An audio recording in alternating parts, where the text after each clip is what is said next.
사람과 함께 사는 반려 미생물이라고요?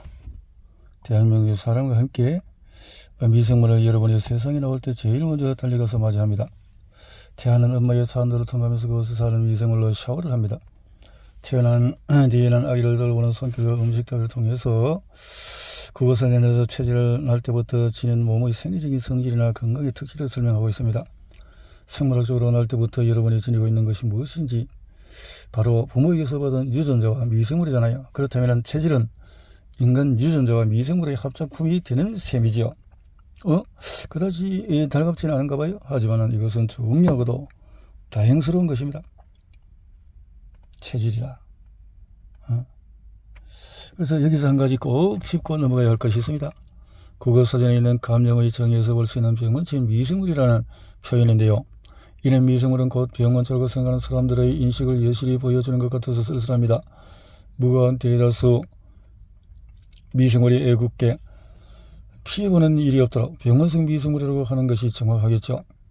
특정 감염병을 일으키는 병원균은 극히 일부일까요? 이들만 보고 미생물 모두를 병원균이라고 생각하는 일은 없었으면 좋겠습니다. 미생물 입장에서 굉장히 억울한 일이거든요. 이번 기회에 미생물이 어떤 존재인지 제대로 알려지기를 기대해봅니다. 감염은 미생물이 숙주의 몸 안에 들어가서 그 수를 늘리며 사는 상태입니다. 이때 그 결과로 생기는 건강 이상을 감염병이라고 합니다. 하지만 감염이 반드시 감염병으로 이어지는 것은 아닙니다.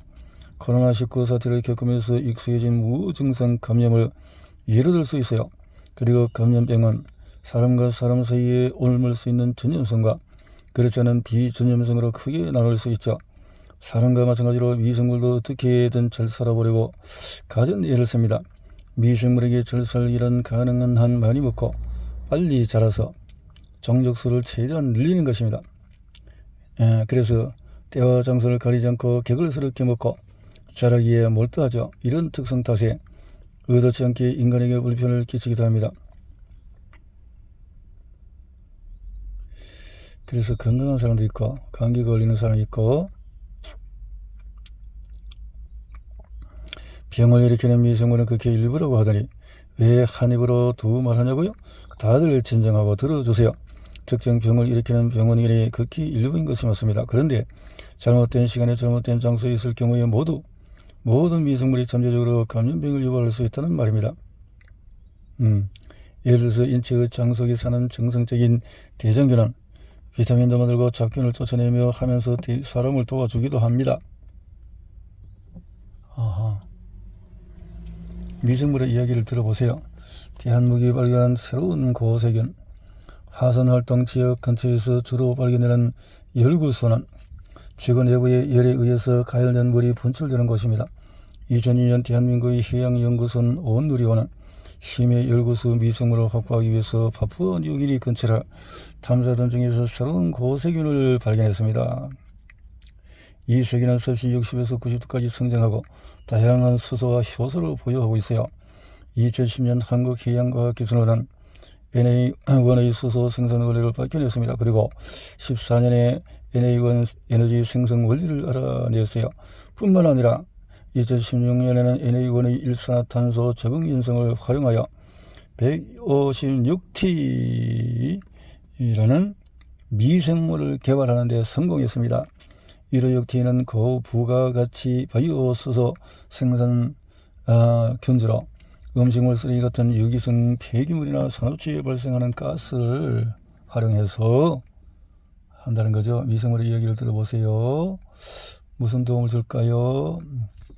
미생물 성장 온도에 따른 미생물의 분류를 보면 미생물의 혼행성, 중원성, 호열성, 극호열성 다양하게 있네요. 미생물이.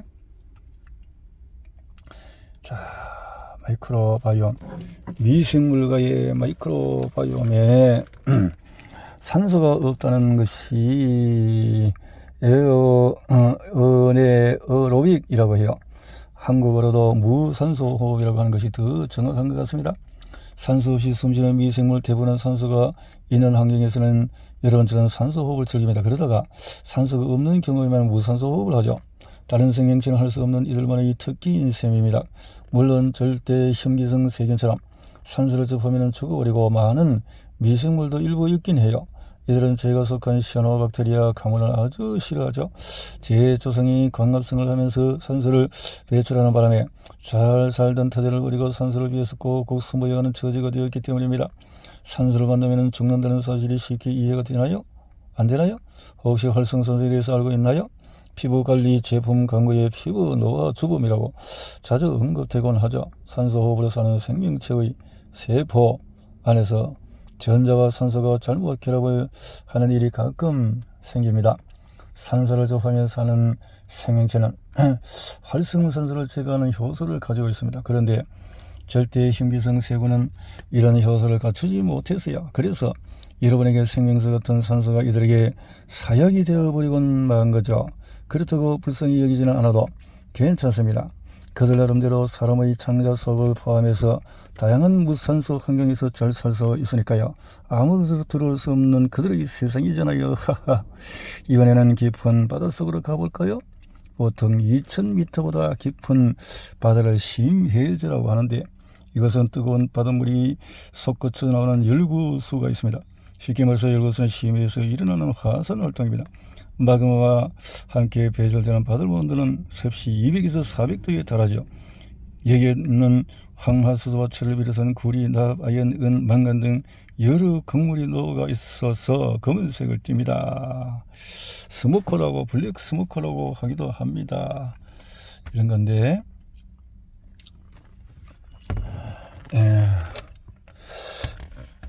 자, 이 김영민 교수님이 이제 책을 이렇게 쓰면서 연세대학교 미생물연구학과 학생들을 가르치고 FDA에서 독성화학물질 분해 미생물에 대해서 연구했고 다양한 이렇게 최우수 강의를 많이 했네요.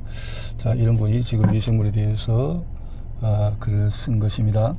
자, 세균 바이러스 박테리오파지가 있고 또 인체 면역 결핍 바이러스가 있고 단백질 돌기, RNA 유전체에서 단백 모자이크 바이러스, 여러 종류의 바이러스의 구조가 있는데 이렇게 자, 우리 인간은 어떻게 바이러스를 만나 어떻게 되겠어요? 당장은 속수무책일 수밖에 없는 게 현실입니다. 이 나온 걸 어떻게 헤쳐나갈 수 있을까요?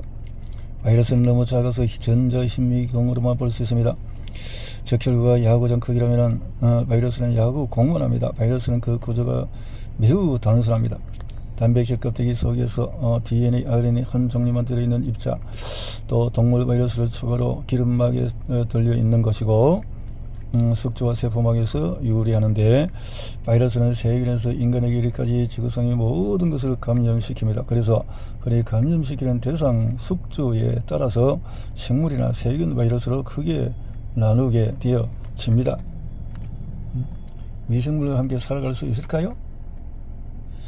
파스텔은 약독화 생균 백신을 최초로 개발하긴 했지만 작동 원리는 몰랐어요.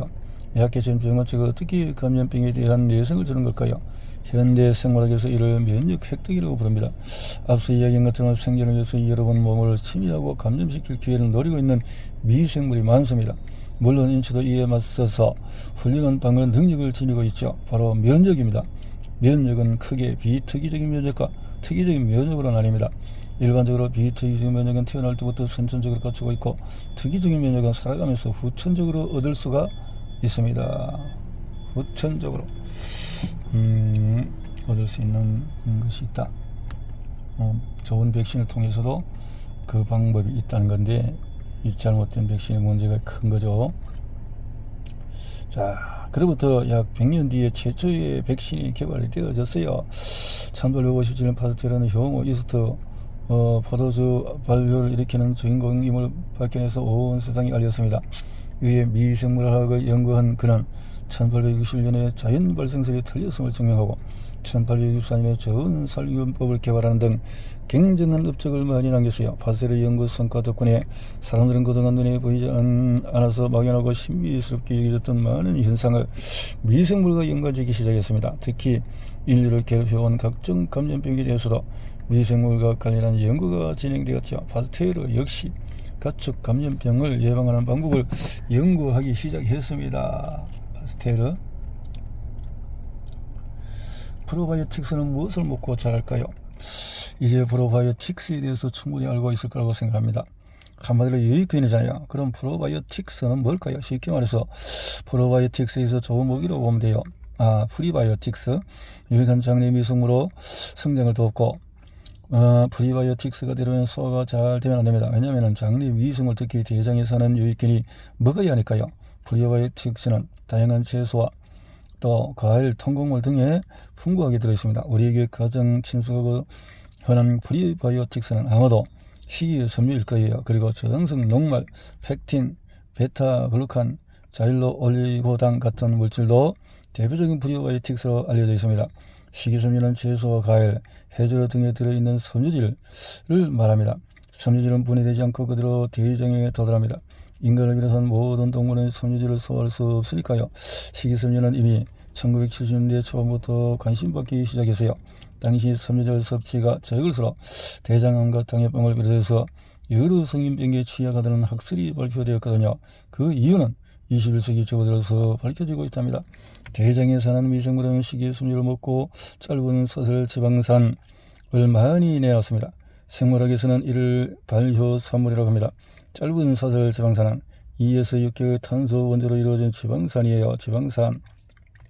짧은 사슬 지방산은 장 기능에 매우 중요한 역할을 해요. 우선 장내 수소 이온을 적절하게 유지해서 유익균은 번성케 병원균의 성장은 억제합니다. 이것은 시작에 불과하죠. 장자 안쪽은 덮고 있는 장간 상표의 체유와 재생, 점액 생성도 촉진합니다. 또한 칼슘, 철분, 마그네슘 흡수를 증가시켜서 혈중 콜레스테롤 수치를 낮추는 효과도 가져온답니다. 일부는 특정 면역세포를 자극해서 항염증 물질의 분비를 돕는 등 인체 면역 기능에도 관여하는 것으로 알려져 있습니다. 그렇다면 포스트바이오틱스는 무엇일까요? 한마디로 프리바이오틱스와 프로바이오틱스가 장 속에서 분해되는 과정에서 나오는 배설물입니다.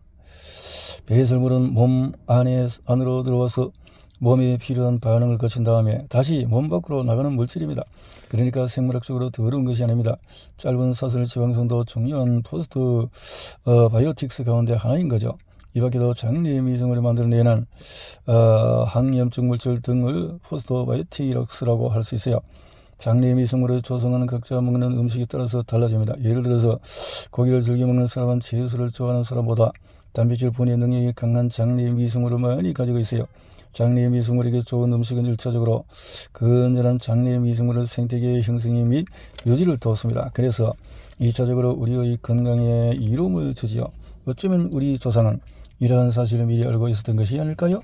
프리바이오틱스와 프로바이오틱스, 포스트바이오틱스가 풍부한 갖가지 발효 음식과 나물 요리를 개발하여 후손에게 남겨주었을까요? 이렇게 튼튼한 장을 유지해주는 건강식을 매일 먹어서 우리는 참 행운아입니다. 미생물의 개인정보를 공개합니다. 위피더스기는 세균은 1899년에 발견되어져서 이렇게 젖먹이 똥에서 분리했다. 젖먹이 똥에서 이렇게 했군요. 자, 우리가 미생물을 먹고 있다고요? 자, 평균적으로 한국인은 세계에서 미생물을 가장 많이 먹는다고 볼 수 있어요. 밥상에 자주오르는 미역과 긴 파리 같은 각종, 또 해초 같은 것들, 해초는 음료는 해조는 전통적으로 원시 식물로 간주하기도 하나 뿌리와 줄기 구별되지 않고 꽃이 피지 않아요. 포자가 번식하죠. 자, 이런 것들로 단순 구조가 있는 것들은 역시 미생물적인 군락으로 취급할 수 있다라는 건가 봐요. 미생물의 개인정보를 공개합니다. 크로렐라 저류 영양에서 미생물의 크로렐라도 타원형이면 운동성이 없다. 크로렐라 광합성 능력이 뛰어나서 성장이 빠르다. 조건을 가지면 하루에 10배 정도로 증식도 가능하다. 사람과 연계는 이미 건강식으로 인기를 얻고 있으며 배양 조건을 조절하여 지방은 20에서 80%, 단백질은 90%, 탄수화물은 37%까지 함량을 높일 수 있어서 미래 대체 식량 자원으로 기대를 받고 있습니다.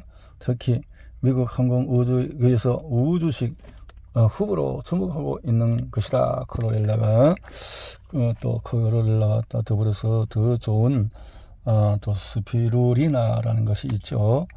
자, 이런 것들을 통해서 건강에 도움을 받아야 되겠습니다.